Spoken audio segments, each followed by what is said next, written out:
Hi hello friends, మీరు చూస్తున్నారు middle class Mahesh.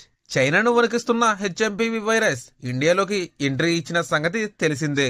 Karnataka, Tamil Nadu, Gujarat, మహారాష్ట్రలో కేసులు వెలుగులోకి వచ్చాయి. అయితే హెచ్ఎంపీవీ వైరస్ కొత్తదేం కాదని, దీని గురించి ప్రజలు ఆందోళన గురి కావాల్సిన అవసరం లేదంటూ ఇప్పటికే భారత వైద్య పరిశోధనా మండలి ప్రకటించింది. సుదీర్ఘ కాలంగా హెచ్ఎంపీవీ వైరస్ ఇండియాలో ఉన్నట్లుగా వెల్లడించింది. 2024 డిసెంబర్ నెలలో పలువురు వైరస్ ఇన్ఫెక్షన్లతో బాధపడుతూ హైదరాబాద్ లోని మణి మైక్రోబయాలజికల్ లాబొరేటరీకి వచ్చారు. ఇక్కడ 258 మందికి శ్వాసకోశ వైద్య పరీక్షలు నిర్వహించగా ఇందులో 11 మందికి పాజిటివ్ గా తేలింది.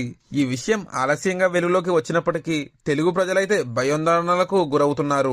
ఈ హెచ్ఎంపీవీ వైరస్ సాధారణంగా ఫ్లూ లేదా జలుబు లక్షణాలను కలిగి ఉంటుంది. ఈ వైరస్ ఉన్నవారు దగ్గిన, తుమ్మిన, శారీరక సంబంధాల ద్వారా ఇతరులకు సోకుతోంది. కాబట్టి మీరు జాగ్రత్తగా ఉండండి, ఎదుటి వారిని జాగ్రత్తగా ఉంచండి. ఇటువంటి మరిన్ని ఇంట్రెస్టింగ్ విషయాలు ఇప్పటికప్పుడు తెలుసుకోవడం కోసం మన ఛానల్ ని సబ్స్క్రైబ్ చేసుకోండి. Thank you friends.